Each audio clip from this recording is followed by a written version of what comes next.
Muchas gracias. Buenas tardes a todos.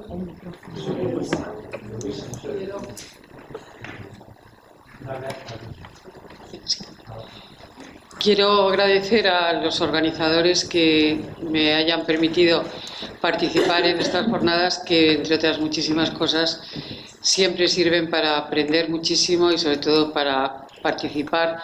de la compañía de muchos compañeros y amigos que de otra manera pues es difícil que podamos vernos. Voy a intentar, con la escasez de tiempo que ya llevamos acumulada, esos 30 años de transformación importantísima, como decía Joaquín, que han sido sobre todo en el ámbito de la práctica archivística. Vamos a ver cómo realmente he hecho una división que quizá no es muy general, pero que a mí, como no es idea mía, me gusta mucho utilizarla, desde los años 80 en que la acuñó José Manuel Mata Castillón, que fue un subdirector general de archivos, y que utilizó esas dos partes de la archivística que creo que son importantes y cada vez lo son más. Es decir, la situación de la macroarchivística, los términos son exactamente igual que en economía, que es, digamos, el escenario político, legislativo, normativo, etcétera, y por otra parte lo que es la situación de la microarchivística. Esto es lo que realmente se hace la actividad y la experiencia diaria de los archivos. Vamos a ver cómo a lo largo de estos 30 años la macroarchivística, que se inicia con no demasiado retraso,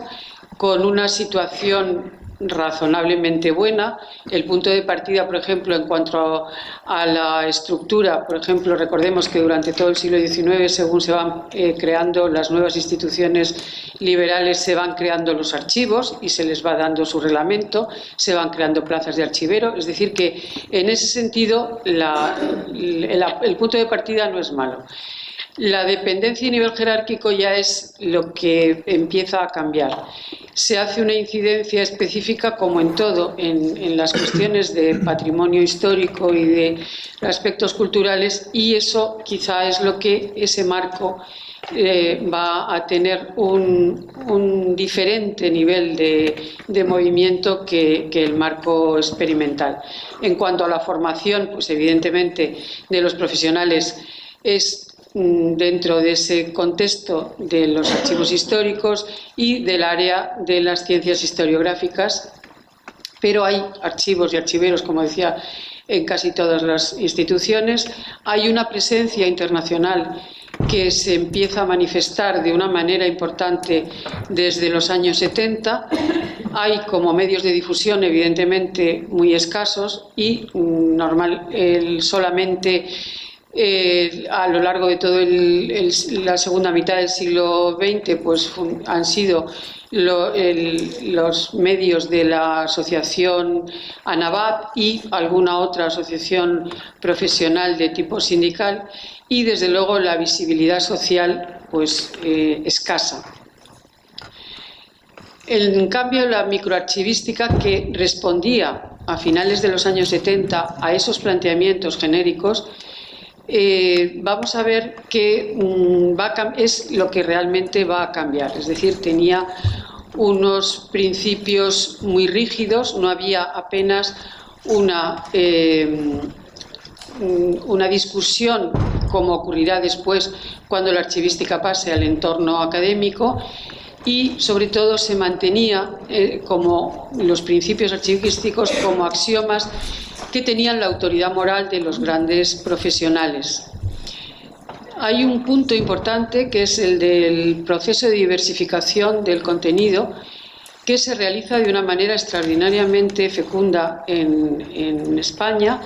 y que es el desarrollo de la parte física, de los cuidados de la parte física de los documentos. Se va a crear un centro, que será el Centro de Conservación y Microfilm, que va a ser una referencia a nivel mundial y que va a poner en el contexto del Consejo Internacional como presidentes de este comité de conservación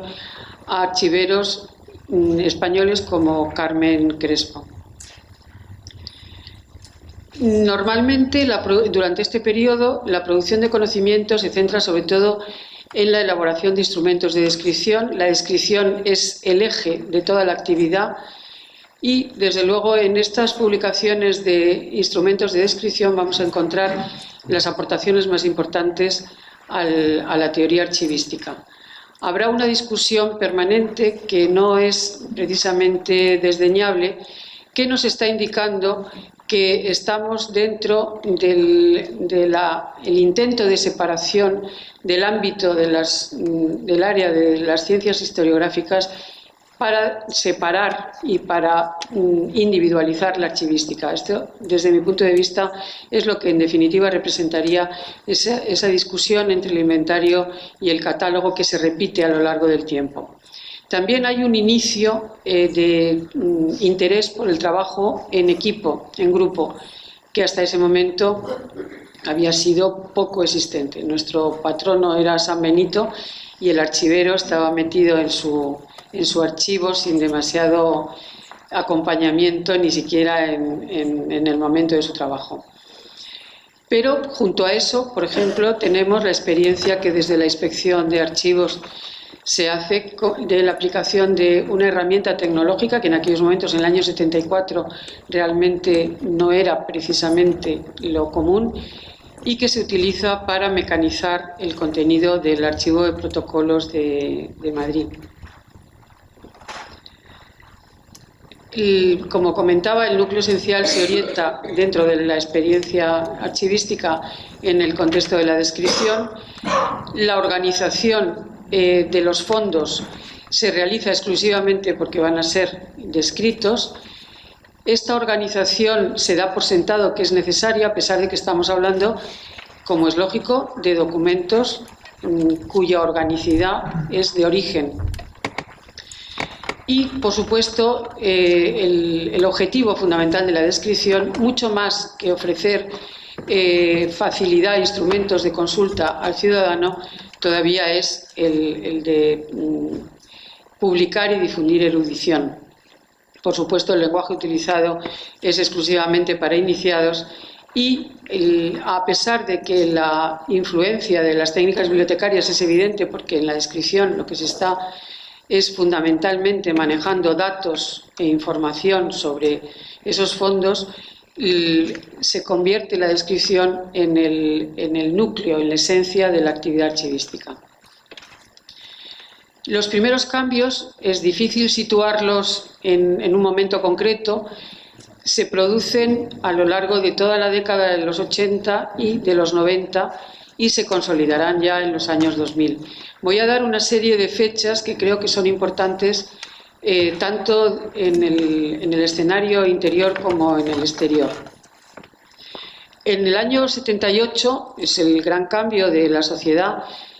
con la Constitución y en todo este conjunto de disposiciones hay una que afecta muy directamente al ámbito de los archivos, que es el reconocimiento del derecho a la información. Esto va a ser la apertura de una puerta importante que va a ser uno de los motores del cambio. Por otra parte, también la Ley de Reforma Universitaria hace que la archivística se incorpore al ámbito académico, lo que va a fomentar, por supuesto, los trabajos de investigación, las discusiones rigurosas y, sobre todo, las primeras tesis doctorales sobre archivística específica, que hasta el momento habían tenido mucho más que ver con el área de las ciencias historiográficas. Y, finalmente, las transferencias de competencias en archivos a las comunidades autónomas, que va a ser un cambio profundísimo y va a ser otro motor importante de dinamización, porque van a aparecer nueva legislación. Estamos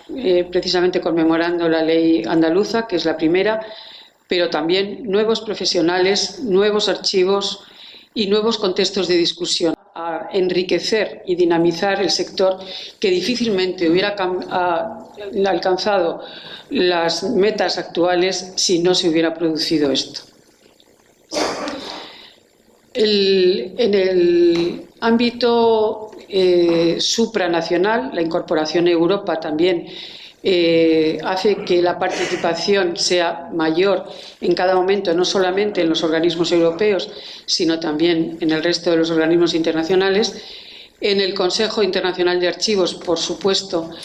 ya hemos comentado antes el protagonismo indiscutible en el ámbito de la conservación y posteriormente, por ejemplo, ya más recientemente, en el Comité de Descripción, realmente el papel de los representantes españoles será, y los logros alcanzados será realmente destacable.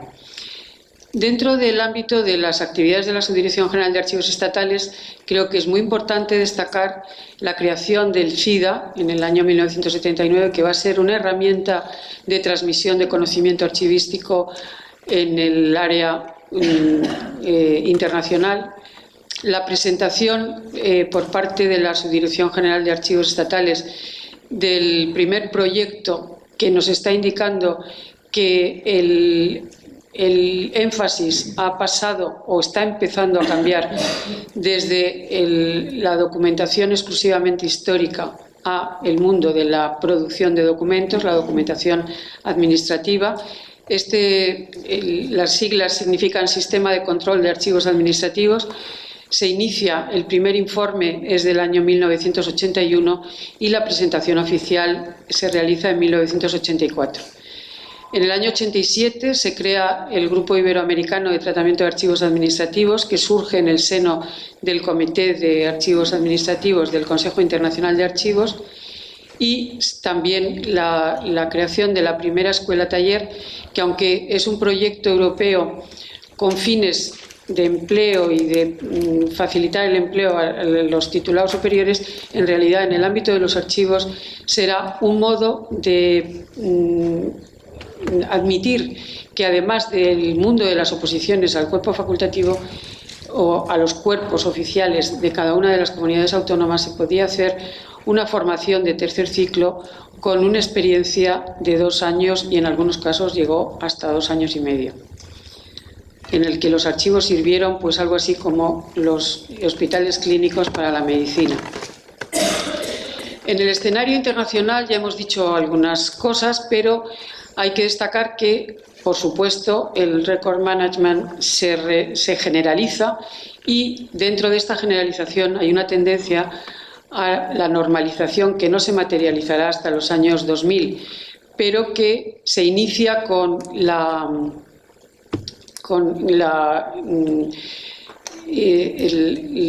norma australiana, que posteriormente será la que dé el sustento y base a la ISO 15489. En el ámbito europeo será el MOREC, que también es un modelo de requisitos de gestión. En estos momentos, ya en el ámbito internacional, el protagonismo del desarrollo archivístico y del record management estará en manos primero de Canadá, la Escuela de Montreal con Carol Couture, y en Australia con el record keeping, que posteriormente evolucionará hacia el record continuum y todo lo demás. En el seno del Consejo se crea en el año 88, en el Congreso de París, el Comité de Archivos Administrativos, en el cual habrá permanentemente una representación española.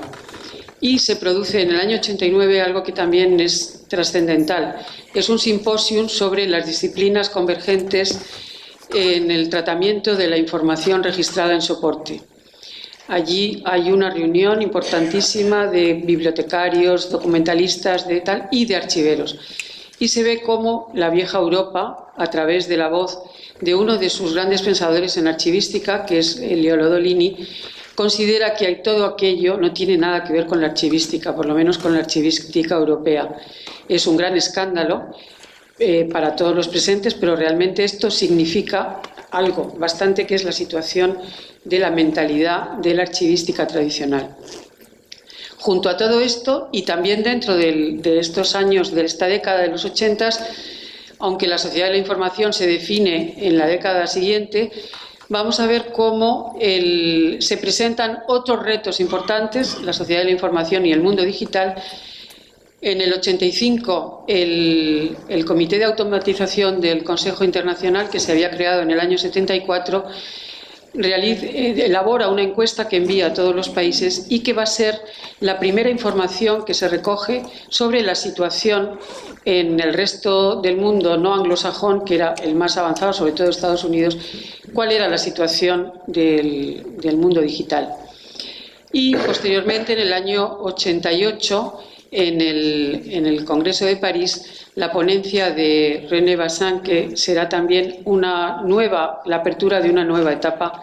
en el mundo de los documentos digitales. Por tanto, podemos decir que los años 80 representan el proceso de cambio que se irá consolidando a lo largo de los años 90, pero realmente, si miramos hacia atrás, vemos que desde el siglo XIX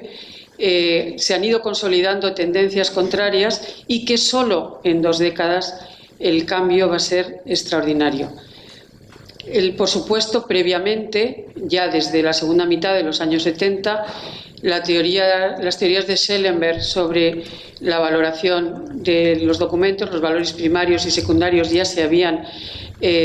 difundido fundamentalmente a través de lo que se conocía como la escuela sevillana, y habrá una importante preocupación por el control de los documentos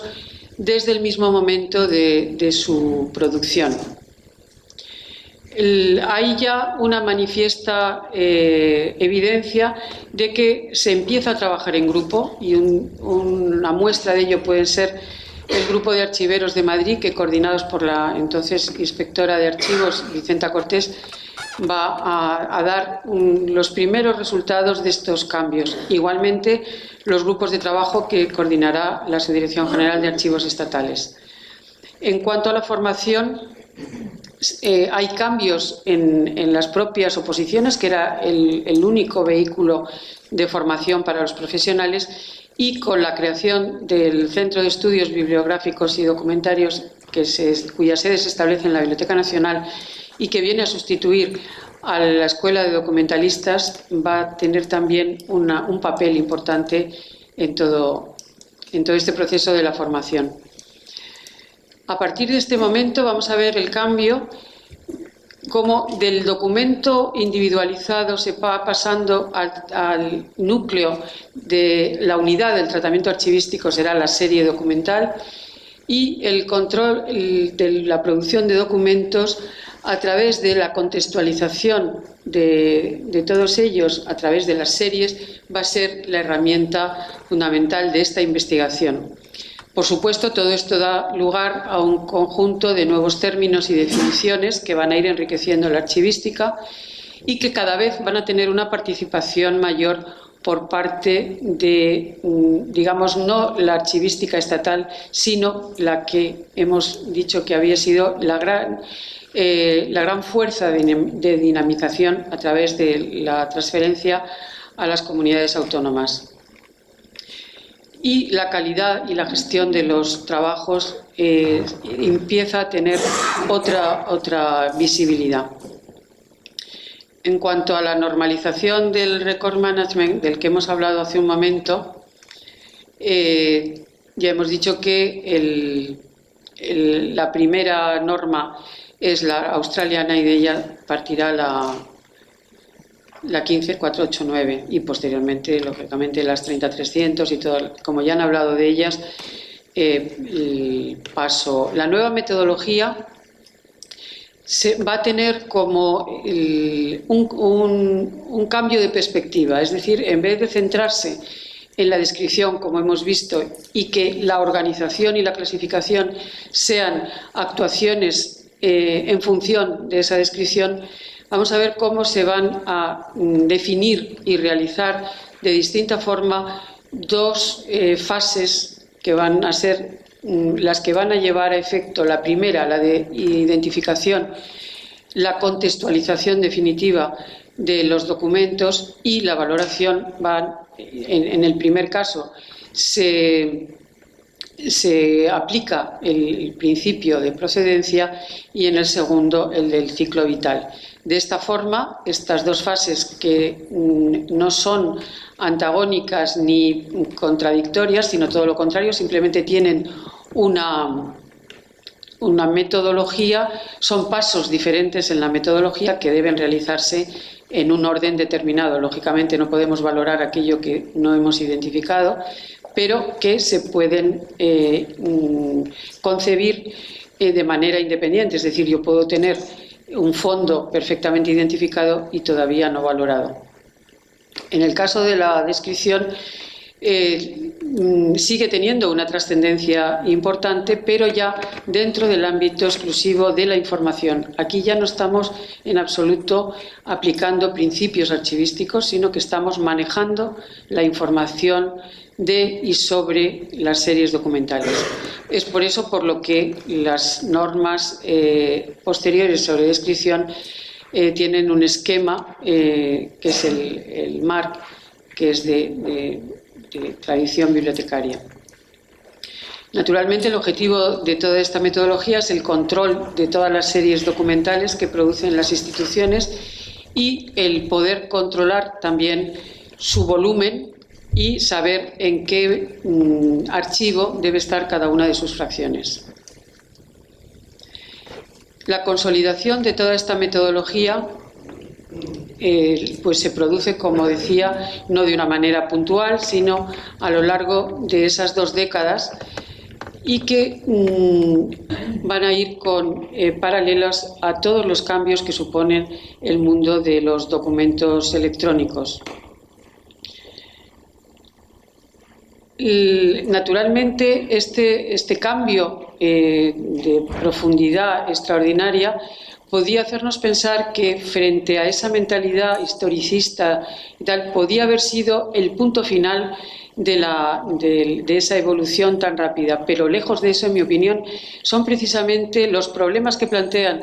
el tratamiento, la producción y la validación de los documentos electrónicos lo que realmente hace que se comprenda desde una perspectiva que hasta ese momento había sido lejana, porque siempre se había considerado que el record management era algo anglosajón y que no correspondía en absoluto al mundo latino.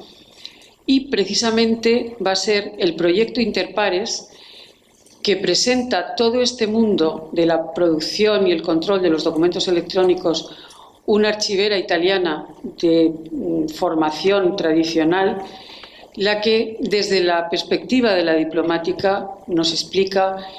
y nos hace entender que realmente ese es el camino. Hasta ese momento no podemos decir que no hubiera explicaciones, publicaciones, por ejemplo, todos los trabajos de Charles Dollard desde principios de los años 90,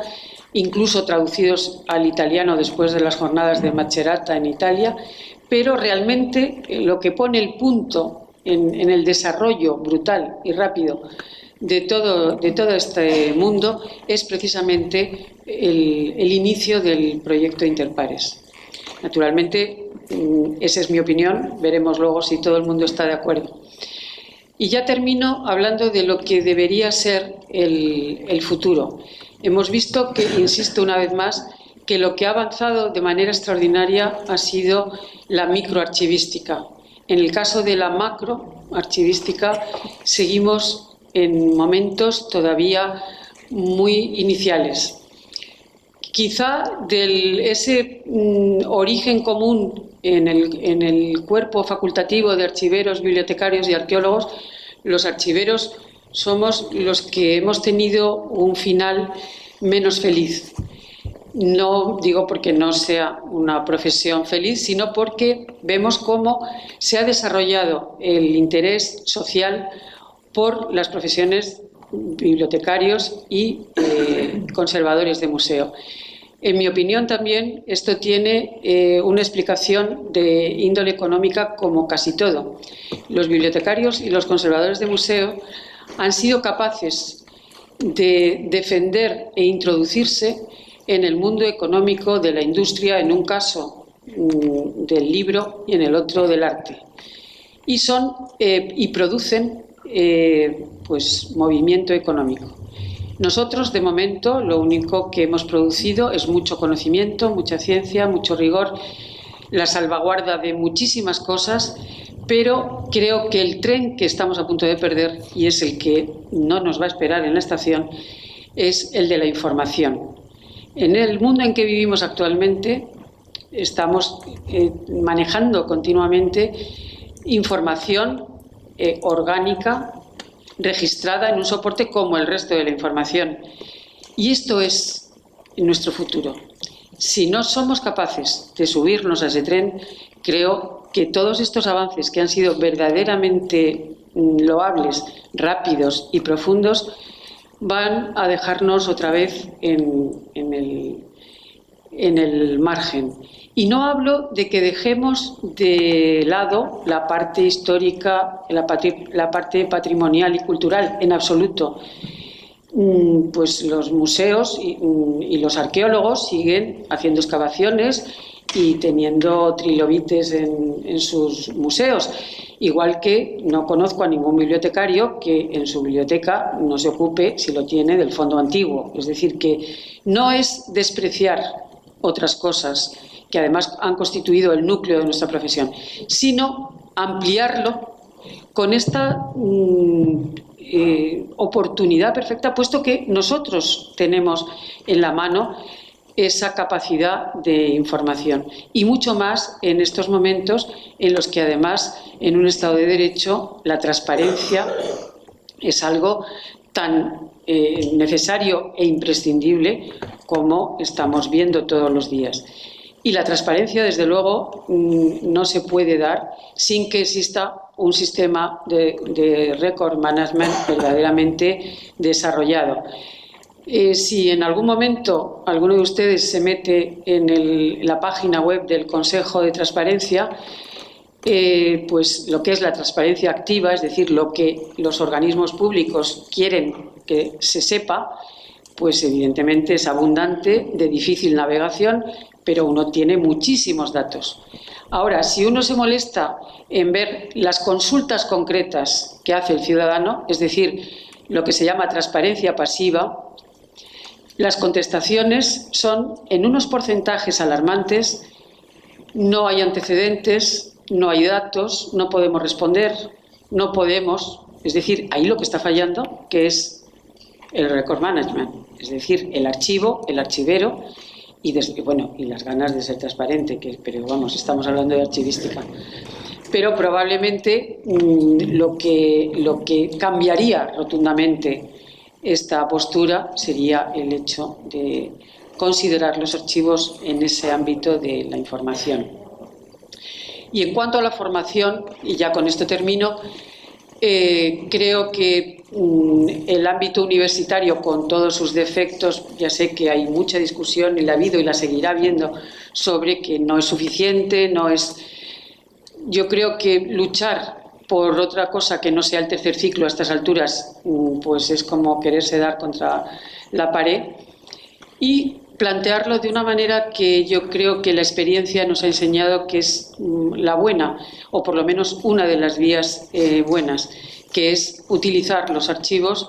como decía antes, como los hospitales clínicos para las facultades de medicina. Si conseguimos esas dos cosas, yo creo que habremos logrado que todo este avance extraordinario y todo este dinamismo que tan poco tiempo se ha logrado se potencie hacia el futuro de una manera extraordinaria. Muchas gracias.